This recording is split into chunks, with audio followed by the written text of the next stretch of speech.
Most people, when they see this thing, they're just absolutely floored with how realistic it looks.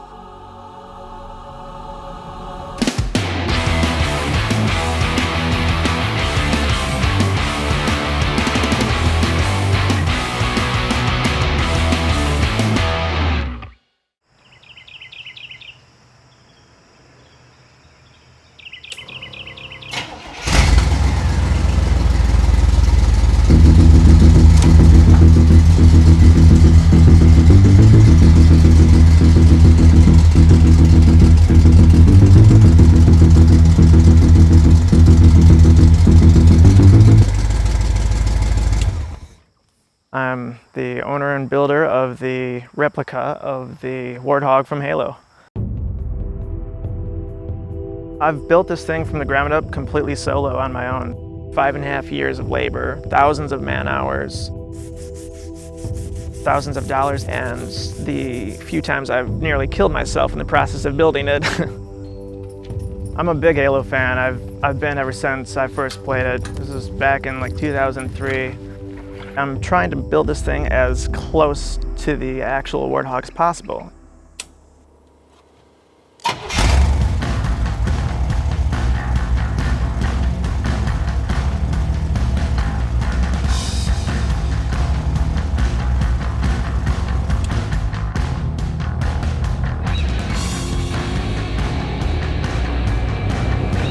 So the Warthog started off as the stripped down 1984 Chevy K10.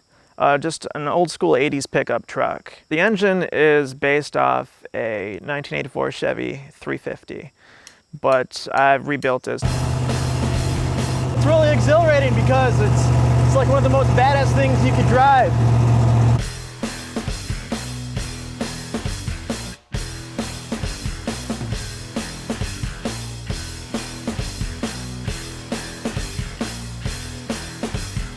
If I had to put a top speed on this thing, I'd say 85 miles an hour, redlining it.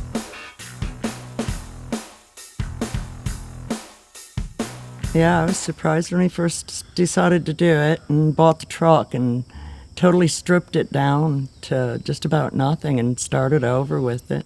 I found it interesting. I didn't know if it'd ever run, but it sure did. So, structurally, first I started with the roll cage. Built the roll cage, got it all centered and everything where it needed to be. And then I built everything else with structural angle iron. The hood actually opens up like a snowmobile hood, which reveals a 350 Chevy that I built. Carbureted with a quick fuel carburetor, long tube headers, Vortec heads. Built a completely hydraulic steering setup so that the power steering pump feeds a hydraulic orbital, which powers these hydraulic cylinders on the front. I had to put custom-made tusks on the front. Those things you can't just buy in a store, so I had to build those things out of metal from scratch, and it took me about 2 weeks of welding, grinding, and fabricating, but I came out with 2 fully realistic tusks that I welded to the front to give it that authentic Warthog look.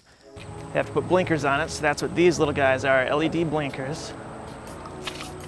And these are projection high beams, because you have to have high beams for it to be street legal.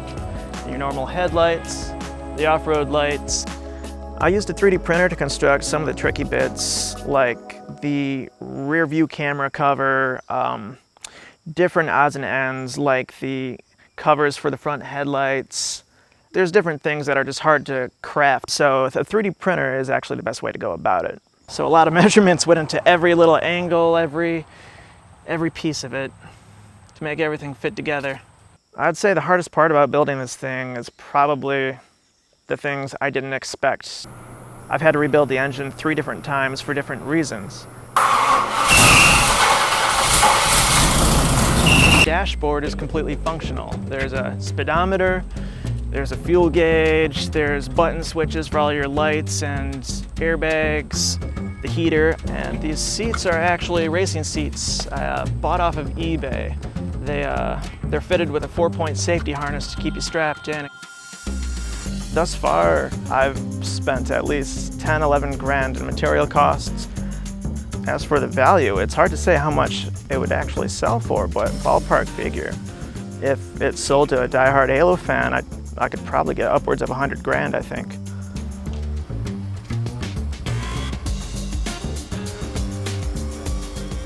Everywhere I seem to drive this thing, it turns heads. Pull into a gas station, people are stopping to take pictures, asking questions about it, you know. People may not recognize that it's a Warthog, but they just think it looks cool, so they want to take pictures. And we were just pulling off the highway to use the gas station, and I saw it, and I knew exactly what it was.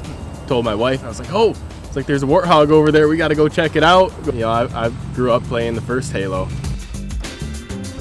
When I had it up and running, and for the first time ever, I was able to actually take it out on the road, take it for a test drive, and just the feeling of driving this unique, you know, beastly looking machine down the road that looks like nothing else just puts a warm, fuzzy feeling in your heart.